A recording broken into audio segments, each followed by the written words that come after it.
Hey guys, Aaron Cybertron Zhang here, and today I'm back with another episode of Road to Ranked, and we're jumping right into it. In the last episode, we featured a really interesting team with Zamazenta and Howl, as well as cool support like Rocky Helmet Salamence and Life Orb Entei. So, we'll be playing a couple more matches with it today. Thanks to Clover for the team. Details are in the description below, including a rental and a paste. And yeah, let's just jump right into it. After this, we only have Lugia left, and then we'll have tried out all the restricteds, or serious restricteds, in Series 10. So, I've had a lot of fun with this format, and appreciate you all as always for watching. First game of the day, and we're up against Palkia. Kartana is pretty interesting here.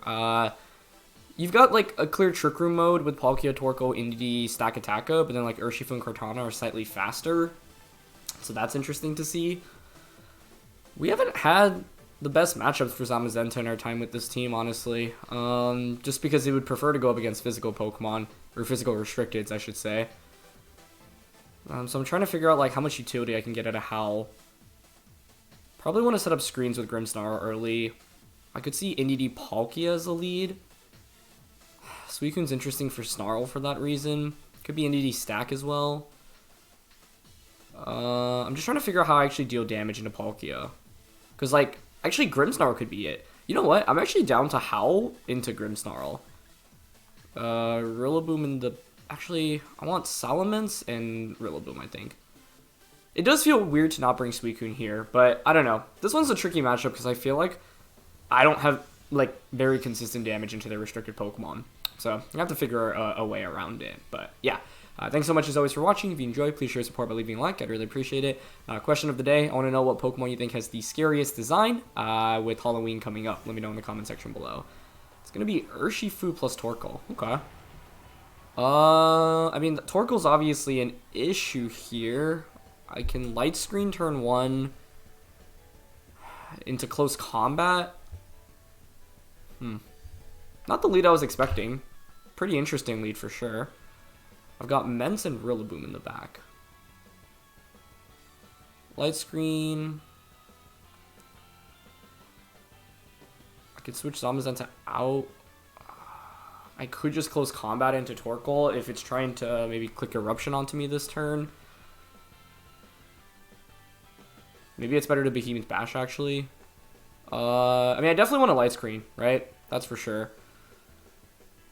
Torkoal should be a priority to knock out as quickly as possible.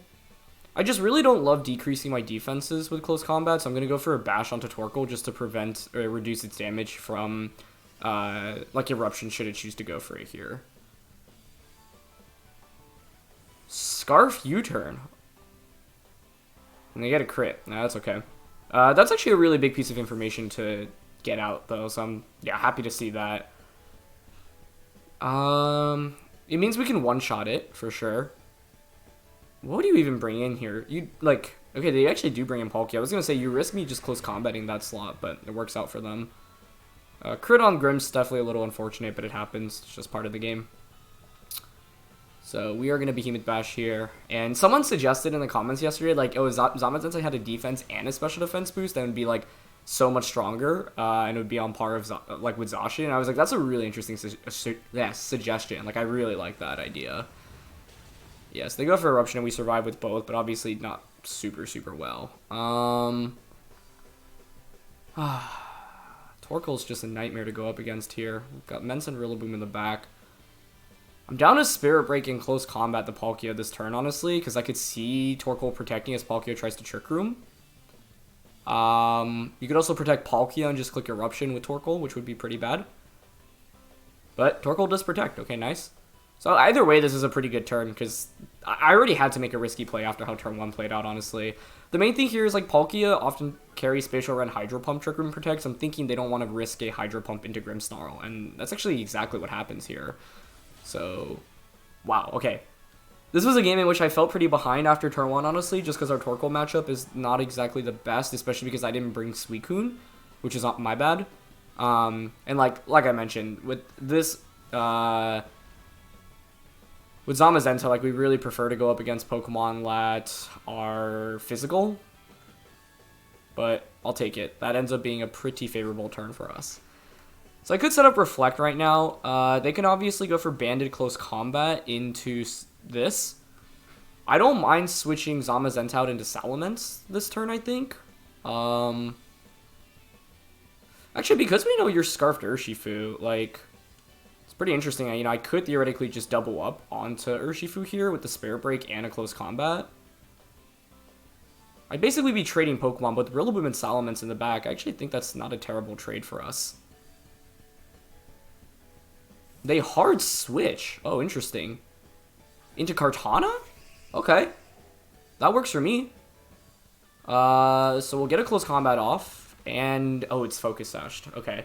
Wait, is it Sashed? Okay, it is Sashed. I was like, maybe it just naturally hung on with 1 HP, but that would be really wild. I'm okay with how this turn plays out. So now the end game is Rillaboom and Salamence against a Torkoal with Sun expiring, Light Screen being up, and a Banded Urshifu. And they go for another Eruption. It's not every day you get to see Torkoal just like spam Eruption as easily as it does, but I just don't have good damage into it. Even if I had Suicune, like I could Snarl or Scald it, but yeah, I don't know. There's definitely a case to make to leading Suicune in this game, I think. And if I had Suicune over Rillaboom, we actually probably would have a very clear-cut endgame here. So now what do? Light Screen is still up for multiple turns, which is good for our endgame into the Torkoal. The question is, does 2 Wicked Blows KO the Salamence? Well, actually, because we know it's banded, we can always just Fake Out into Breaking Swipe here, and then just Grassy Glide to KO Urshifu the next turn, right? Which is pretty good. My main fear is, once again, it's kind of similar to yesterday, where it's like I have this endgame against Torkoal where I don't really deal that much damage into it. 2 turns of Sunlight left. I think here we primarily want to avoid Rillaboom getting one-shot. I do have Dual Wing Beat here. I don't think it's enough to KO Urshifu, though. And it can miss. So I'm leaning towards... my issue is if Breaking Swipe into Grassy Glide isn't a KO on Urshifu. I'm actually not sure it is. I'm going to Dual Wing Beat the Urshifu slot and Fake Out the Torkoal slot here. The idea is to force a 1v1 with Salamence against Torkoal in the endgame. Pretty good damage from Fake Out. They're going to Wicked Blow. I mean, you have to target Mens here. You will take a recoil from Rocky Helmet as well, which is good. And it's not a 2-hit KO, which is actually also very good here to see. Okay. Unfortunately, Dual Wing Beat connects, which is absolutely huge. This is going to be very close, but I think we fall just short. Yeah. That's okay, though. Key thing is surviving the turn, essentially, right? Because now Grassy Glide will KO. We know it's Scarf Urshifu, so I'm always going to be able to get the knockout onto it, and they can't Sucker Punch us either, which is huge. 4 turns of Light Screen.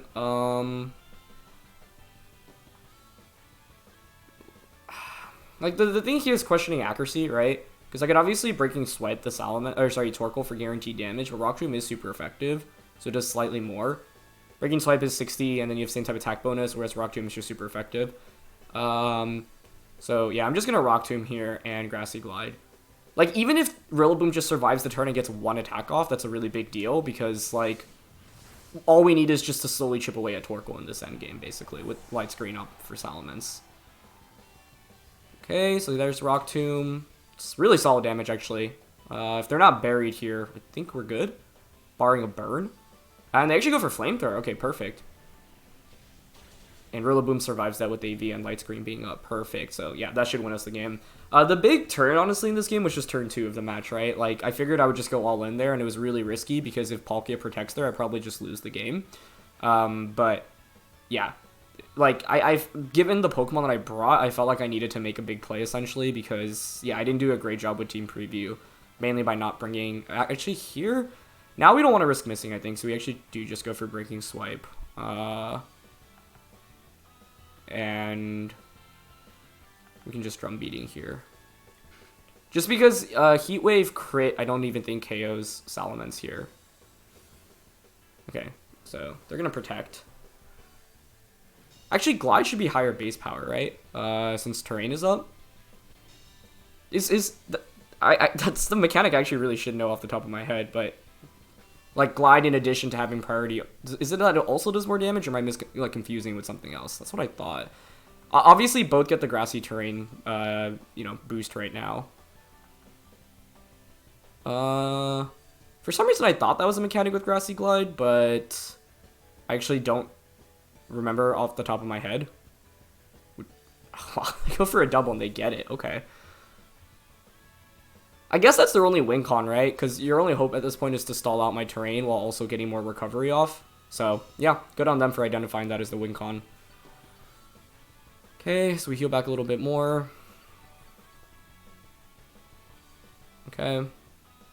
Yeah, I'm still going to go for Breaking Swipe here just because I don't want to risk missing.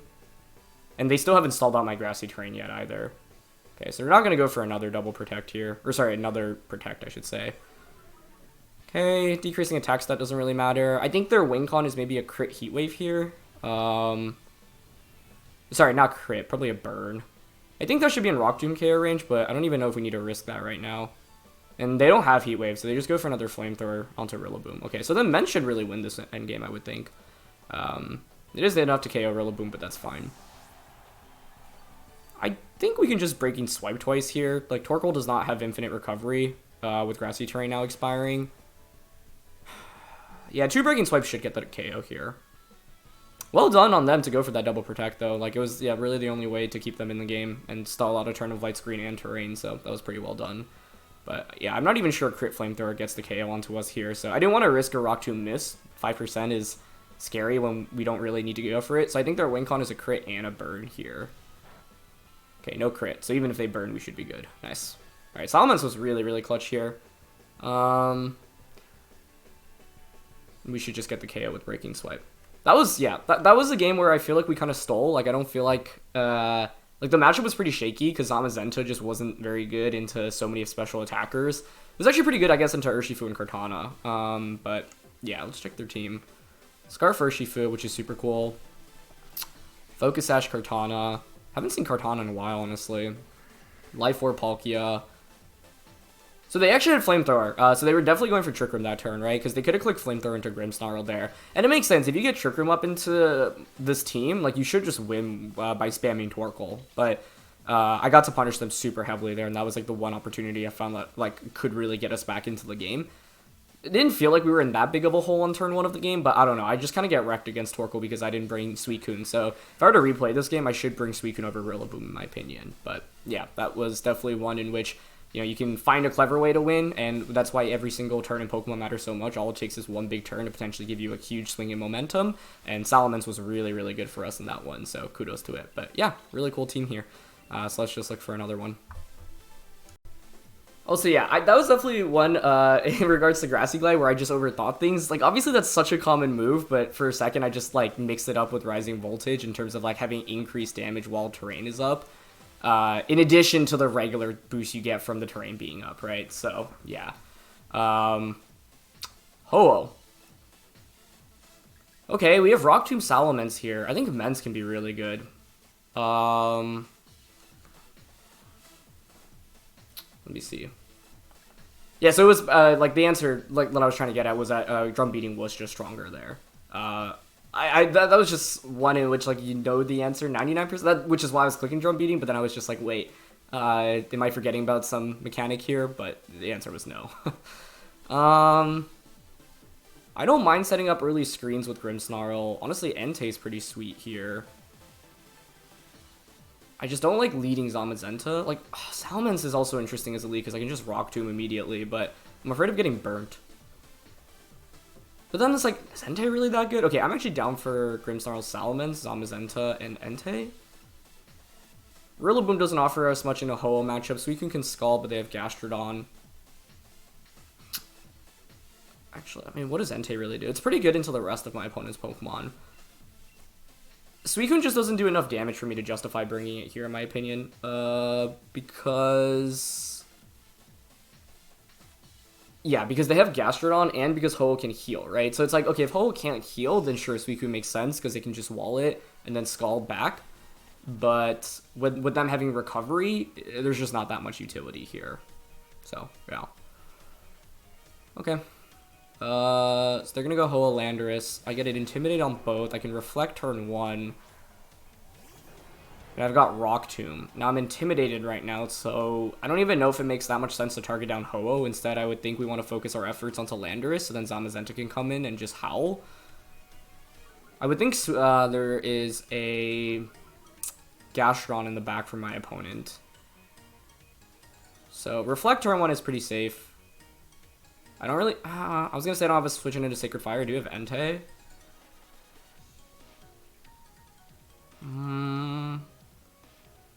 I don't mind resetting the Intimidate necessarily, I think. Like, I'm fine with that. So I gotta get my camera to stop auto-filtering. So, let me figure that out. But yeah, what's gonna happen here? Ho can deal damage. I think, like, it might fish for a Sacred Fire burn, which is also why I want to switch into Entei, because Salamence getting burnt would be really bad. Ho protects, which is fine, so baiting out damage from Salamence. Okay. We'll get Reflect up. And they actually have their own Rock Tomb. Okay, that's really neat. That poses an issue. It's definitely a slight issue.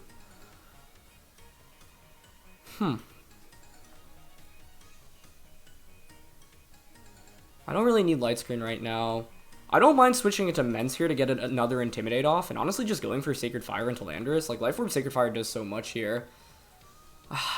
Yeah, once again, like, I mean, with Zamazenta, I honestly, like, the matches I want to go up against are, like, Zacian, Groudon. We did go up against Groudon in the third game yesterday. Xerneas wouldn't be too bad either. Ho is definitely... Oh, it's special. I should have covered for that. And they Sacred Fire into Mence, which does no damage, but if they burn us, that's brutal. Fortunately, we dodge a burn. We're also fortunate enough to actually survive with the Entei in this position, and we get a burn onto Landorus, so that could have gone a lot worse. And I'll gladly take that. Okay. Normally Rocky Helmet or AB on Landorus here. I think I'm just going to go into Zamazenta and honestly Howl into Rock Tomb on Ho-Oh. I don't even think that's enough for a KO, because we don't have attack EVs on Salamence, but we'll see.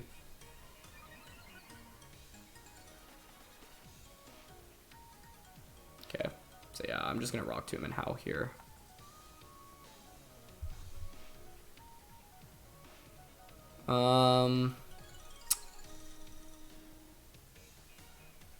They could protect Ho-Oh, Rock Tomb my Mence, which honestly I don't mind too much. You could go for Sacred Fire onto Zamazenta, although Ho-Oh right now doesn't do much damage. You'd even double switch here. Like, the other thing I could have considered was going for Howl or even Bash onto Landorus. Okay, yeah, they do just go for Protect. So I could have gone, like, Howl and Breaking Swipe. That would have been a really cool turn. But I don't mind getting a single attack boost on both of these Pokemon right now, because I think it honestly goes a really long way. It's just that I missed an opportunity to potentially knock out Landorus there, right? While just Rock Tombing Ho-Oh, but I really feel like I need the attack boost right now. Oh, they actually go for U-turn. Okay. So that's a nice play that allows them to cycle Landorus back in for Intimidate this next turn. Yeah, so that was a really good play. How Breaking Swipe on my own would have been cool, but I'm not sure. Oh, actually, Landorus might have fainted from Rocky Helmet. That would have been really funny. Okay. So they bring out Gastrodon. Gastrodon. If I'm my opponent, I'm just switching Ho-Oh out right now, back out into Landorus, right? So I'm going to go for Breaking Swipe here and just keep Howling with Zamazenta to basically negate their Intimidate. Then we'll be at +1 with both Pokemon with Landorus KO'd, setting ourselves up for a potentially better endgame. I mean, Gastrodon, I guess, might just have Ice Beam here, and if it does, then Mence is just going down. So there's the switch as expected. Yep.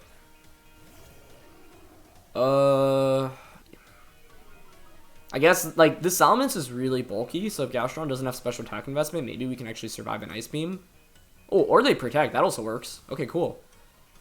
I think that was a relatively passive Protect, but I guess they just wanted to cover for Landorus potentially, Salamence targeting that slot with a lot of damage for the turn. Okay. So get Breaking Swipe off here. And that should KO, right? Oh, it doesn't, but Burn should finish it off. Yeah, they're Rocky Helmet. That makes sense. It's very bulky with Rock Tomb Earth Power. They actually survive, but this is a scenario where them surviving is actually not a bad thing necessarily. In fact, I can actually Breaking Swipe in close combat right now to try to just knock out Gastrodon. I just don't know if this double up even KOs, but I'm down to go for it. Is that a crit? No. Wow, okay.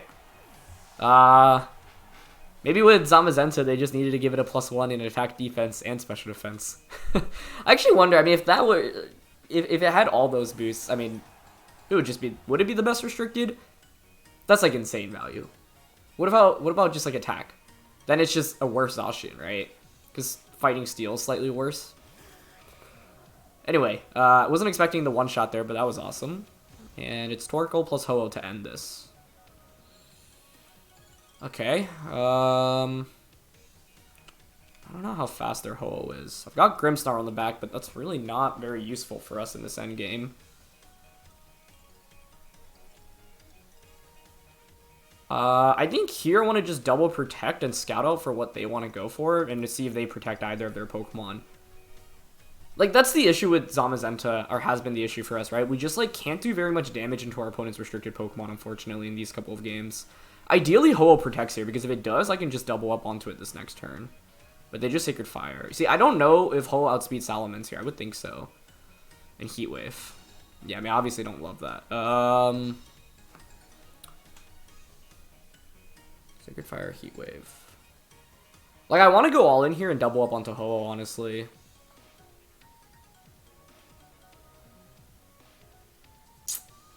It's so obvious, but I don't even think a double up from my end will KO Torkoal here, so I'm willing to go all in this turn, I think. That was a good decision by them to just attack last turn and not protect. I was trying to bait out a protect, ideally. Okay, they don't protect, which is huge. I don't even know if +1 Rock Tomb gets the KO. This Salamence just does not have very much offense. We are faster, which indicates that they're going to be bulkier and slower. But we get the knockout onto Ho. Salamence has been so good today. Wow. Okay, and they Heat Wave. So the end game now is Grimmsnarl, 120 on Mence down to 66. So we took 54 damage, meaning I can easily survive a couple more. A couple more as in 2 more. Now I've got a +1 Mence. Grimmsnarl does have Sucker Punch, but doesn't have any attack boosts. Can Light Screen with Grimmsnarl here. Last turn to Reflect, 3 turns of Sun. Oh, I also have Protect here. Wait, yeah, the play is to Protect and Spirit Break into Light Screen Rock Tomb next turn, and then try to stall out their Sun. I didn't think we'd play an episode where like we have so many end games with Salamence against Torkoal. Like, this is actually going to be the third one in the last 3 games, essentially, which, yeah, I would not have expected. Torkoal's definitely not like a Pokemon Zamazenta wants to go up against either, right? Like, it's not ideal. 197 down to 140. Okay, so they did 57. So now I get a Light Screen up. There's still 2 turns of Sun left. It's the same thing where I don't want to risk missing with Rock Tomb here. I'm fine going with the Breaking Swipe here to judge how much damage it does, I think. So I'm going to Light Screen, Breaking Swipe. I know it's that 5% trade-off in accuracy, and if it looks like another Heat Wave will KO me, then I'm going to have to go for Rock Tomb the next turn. But right now, it's like, I want to see how much +1 Breaking Swipe does. That's not bad damage, honestly. It's not bad. It's mainly avoiding a crit and a burn right now on Mence. Okay, looks like we do avoid the crit at least. No burn either. Perfect. Alright. Yeah, now we have just this Mence which just can't be touched. I can just protect and go for another Spirit Break. You could protect your Torkoal, but then you're stalling out your own Sun right now, right? Which is also good. So, this Mence has been an incredible answer into Torkoal, which otherwise would give us an immense amount of trouble, I think. The main thing I'm wondering right now is whether or not they have a Berry. Now we'll see if they have a Citrus, because if you do, then I'll maybe be more inclined to click Rock Tomb. They do. Am I more inclined? Like, I just don't feel like we need to risk a miss right now, because they do no damage. Like, they're at -2 with Light Screen being up. So I feel like Mence is just in a super outstanding position. Okay, the main thing here is fortunately we're able to dodge some burns. Entei hanging on, getting that amount of damage onto Entei, and then putting it in KO range was also really crucial. Yeah, I think I'm just going to Breaking Swipe here, and Spirit Break. It's just guaranteed damage right now, and Torkoal, basically, if Torkoal does not crit this turn, they lose the game. Whereas I think 2 Breaking Swipes, let's see. Yeah, 2 Breaking Swipes is definitely a KO. Okay. Even if not, like, I also have Sucker Punch, right? So it's like, even if you crit the Salamence, Grimm is still in an okay spot, because Torkoal would probably need 2 crits to win this game. Actually, I don't know if 2 Sucker Punches KO right now. And they finally actually missed a Heat Wave, this time on Salamence. So today is about Salamence, and I'm really glad to feature how interesting this set can be, right? It's not really designed to be like a fully offensive set, but it totally can be even after a single Howl. I think the main thing today is that we were just able to gain really large advantages by making our opponent's restricted Pokemon not do very much, right? Like, both Ho-Oh and Palkia went down in one hit, so, you know, even if they get a single attack off, this would have probably played out very, very differently, but neither were able to. So, yeah, shoutouts to Salamence in this one. That's the main reason I wanted to feature this team, obviously next to Zamazenta, and it certainly has carried us in a lot of the matches so far, so I'm very pleased about his performance, but let's look for another one. Alright. Final one of the day, and this is Necrozma Dusk Main. Somehow, in using this team, we dodged every Zacian team possible. I was just primarily curious about how that matchup would have looked. This is a really cool team, though. Pelipper, Kingdira, Incin, Lurantis, Mimikyu, and Necrozma. I'm really nervous about this one, I think, because I feel like they just outscale really quickly with a single Shadow Sneak activation into the Necrozma. And Necrozma, I think, just, like, does way too much damage while we don't do nearly enough in return. So, honestly, this match, I might be fishing for a burn from Suicune or Entei.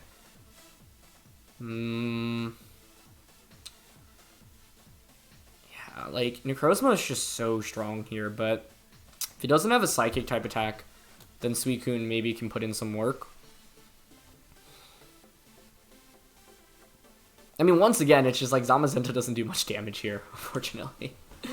We do have Close Combat, I guess, and Close Combat was actually really effective for us in that last game. I'm thinking Grim Suicune here, Zamazenta.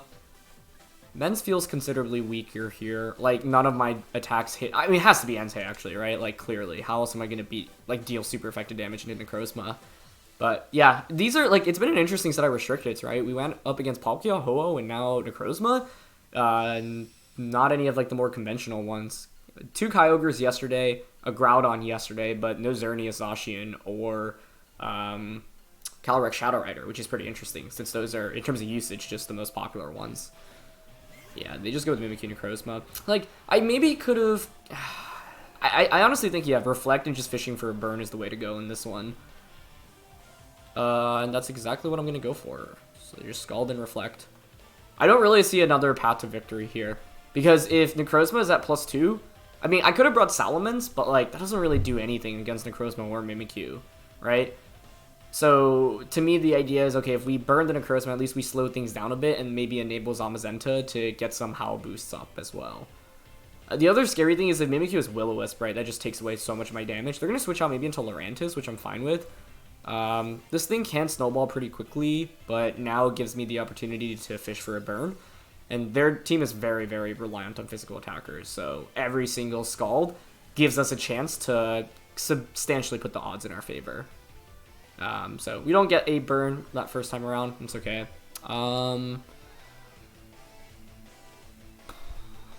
Okay, so I could switch this out into Zamazenta. Honestly, a double switch here is really interesting to me, because both of these actually take my opponent's damage pretty well. I do have Ice Beam. Like, my other question is whether or not Ice Beam and Spirit Break into Lurantis is just enough for a KO, especially when you combine that with Sucker Punch.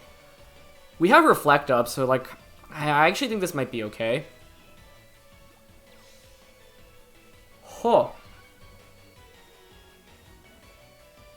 Wow, I didn't see that coming. That is really cool. I've never seen that. Self-baby doll eyes, okay. That's a problem. That's obviously going to be a very big problem. Spirit Break actually does decent damage, though. I don't care about giving a special attack boost. I'm thinking it's Assault Vested here, so it'll probably survive Ice Beam, or it just has enough bulk anyway. That was a lot of damage, though. And we get a freeze, which is very fortunate, but I was always going to Sucker Punch this thing anyway, I think, and it would have been enough for a KO. So here I'm willing to Scald the Lurantis and Sucker Punch it, because it covers for a switch out back into Necrozma. Yeah, the thing I didn't want to do was double switch there and then have them superpower, because then the Lurantis has an attack boost already, and then you can pressure Zamazenta and Entei with damage the subsequent turn. There, even if they went Leaf Blade into Suicune because we had Reflect, we weren't really at risk of taking too much damage. So, that's definitely a lucky freeze, and puts my opponent in a pretty awkward position right now. Okay, so they are actually going to switch out, but if it's Necrozma coming in and I actually get the Scald burn on this switch in, it's huge, right? This is what I was aiming for this entire game. Okay, so they're going to go for the Shadow Sneak. That's actually a ton of damage they do to themselves, so I'll gladly take that as well. So let's see. It's just safe to Sucker Punch and Scald in that position. Like, I think that's just always the best play. It's not bad damage from Scald. And we get the burn. Okay. I mean, that was the win condition I was playing towards, right? Like, my opponent's team is so physical, and, like, they just don't have great damage into Suicune unless you lead Lurantis, so now, this is what I've been aiming for the whole game, and we are actually not in a bad spot at all. So, like, in this game, we probably had to get a little bit lucky, right? Because otherwise, Mimikyu plus Necrozma just completely rolls us, but what's important is just identifying a win condition, at least trying to play towards that. Okay, now that Necrozma's burnt, it's not nearly as scary. Do they have any special damage? Pelipper or Kingdira? I would guess they have Pelipper in the back, otherwise how do you deal with Entei? So I could set up a Light Screen with Grimmsnarl right now. Given just how much value we get out of Reflect, I think that's worth going for. I'm down to just Scald the Mimikyu here and Light Screen. Sorry, how much value we get out of Light Clay, not Reflect. Just because, like, Sucker Punch here is nice, but I don't think I really need that burst in damage after getting that burn onto the Necrozma. So, they're going to Sunsteel Strike. I assume this is enough for a KO, but it's fine. What have we seen from Mimikyu so far? Shadow Sneak, Trick Room, Baby Doll Eyes. So, one of my other questions is, what is your fourth attack? Is it Will-O-Wisp? Play Rough, Woodhammer, Shadow Claw are all viable answers as well. I don't think it'd be Woodhammer here, but Woodhammer is like a very specific tech move, but it's one that you might want to think about sometimes. It's just Play Rough. Okay, that reveal is also a really big deal because it means you don't have Will-O-Wisp. And if you don't have Will-O-Wisp, that means that Zamazenta has a much better time in this matchup. They have Baby Doll Eyes, so they can decrease our attack, obviously, but that's fine. I mean, I think Zamazenta's in a great position now after getting that burn on Necrozma, so I'm willing to bring that out. If we didn't get the burn last turn, by the way, I would just continue trying to Scald the Zacian. Not the Zacian, the Necrozma. I think if we didn't burn last turn, then this previous turn, instead of setting up that Light Screen, which now I had the room to go for, I would have just doubled up with Sucker Punch and Scald and try to KO this a little bit quicker, right? So it's the last turn of Trick Room for them. It's Baby Doll Eyes, Play Rough, Shadow Sneak, Trick Room. So I have a pretty safe Scald into... I mean, Necrozma will feint to a Sacred Fire at this point, so I'm honestly thinking about doubling up on Mimikyu because it can't protect in front of us right now. Just guaranteeing a KO onto this or potentially anything that switches in. Yeah, I'm down to Bash and Scald here into it. We know Necrozma also doesn't have Recovery because it had the Weakness Policy, which is a really big information reveal. The main thing I'm trying to cover for is like Incin or Pelipper switching in here. They bring Lurantis, which is fine, because I'll just KO with Scald. Actually, I don't know if Scald will KO it here. They do have Photon Geyser, okay. That's the other question mark I was wondering, like, what attacks do you actually have? But, yeah, now with that burn, actually, it was really impressive. Even if we didn't get that burn, it would have, we would have been in a pretty good spot with Zamazenta. This thing actually tanks the Necrozma's attacks really well. So, maybe the matchup wasn't as doomed as I thought it was. And we definitely got lucky, right? That freeze, like, basically forced my opponent to switch out. Although, honestly, if we don't get the freeze there, like, they probably would have just stayed in. Sucker Punch would have just KO'd anyway. But, freeze is just probably the most, like, tilting status condition in the game. Just because, like, you basically have a Pokemon that's completely rendered useless and you have no idea when it's going to thaw out, right? So, yeah. Like, even if we had a move to cover for the next turn to deny it from doing damage, it's still, like, the mental factor that you always have to consider. So, yeah. They're going to bring in Pelipper, which is fine, because right now my opponent just deals no damage to me at this point. And Necrozma's on a timer, essentially. So I'm actually willing to just Scald Necrozma here, because that should just KO, and just go for a Behemoth Bash onto Pelipper. Like, I don't even know what my opponent's win con is at this point, because there's no more... there's no damage once I get screens up. So... this is exactly why I wanted to set up that Light Screen earlier, right? But if I was able to because I got that early burn onto Necrozma, which was really, really lucky. But once again, if I have Suicune out on the field for multiple turns and I'm, Scalding every turn, like, the odds of us Scald burn aren't that bad. Actually, it's exactly like Sheer Cold the other day, 30%, right? Okay, they do have Weather Ball, but that's fine. Once again, once Light Screen is up, like, we just take so much less damage. Is that Specs? That was a lot of damage for through a light screen. My guess is that it's choice specs, but I'm not 100% sure. Either way, at this point, Mimikyu is going to faint to a bash. We know it doesn't have protect. I'm willing to double up onto it. We've got Snarl, but yeah, I'm down to Scald and bash it here. Because the only way we lose this game is if Trick Room somehow goes up, right? We know Zamazenta's faster here and let a Shadow Sneak won't KO us, so bash should always be safe into Mimikyu because we know they don't have protect. Like, the fear is, oh, if they get Trick Room up, maybe they can actually do something with Pelipper, like Hurricane Confusion onto Suicune and then just knock everything else out with Weather Ball, but I'm like 90% sure that is Choice Specs Pelipper. I could be wrong. Maybe Weather Ball really is just that strong, but it's not a move I see very frequently on Pelipper. They go for another Weather Ball. Okay, cool. Suicune did exactly what I needed to in this game, though. I think today is a really interesting episode because it's about playing towards your win conditions in matchups that might look a little bit weird, right? Like, these weren't matchups where I could just, like, spam Zamazenta and Howl away and just sweep. There are ones where I had to find very particular ways to, like, knock out my opponent's restricted or deal with my opponent's restricted, i.e. in game 1, it was, yeah, going all in on that one turn, essentially. I wonder if Crunch actually just KOs here. I'm curious.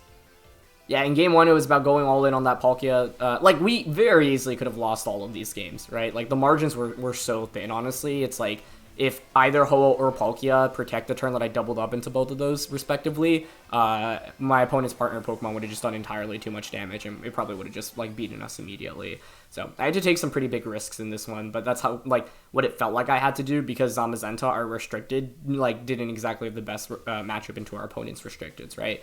So, funnily enough, I think, like, this team actually, like, doesn't mind going up against the most common restricteds in Xerneas, Calyrex, Zacian. Kyogre is a little bit tougher, but that's where you have Rillaboom to deal with. But, like, the others, we somehow dodged matchups against. But all of those, like, there are actually plenty of answers for, right? Even, like, Zamazenta under screens already does a lot of damage to both of those, all three of those, while not taking too much in return. And then the Grimmsnarl also has Sucker Punch to deal with Calyrex Shadow Rider, for example, right?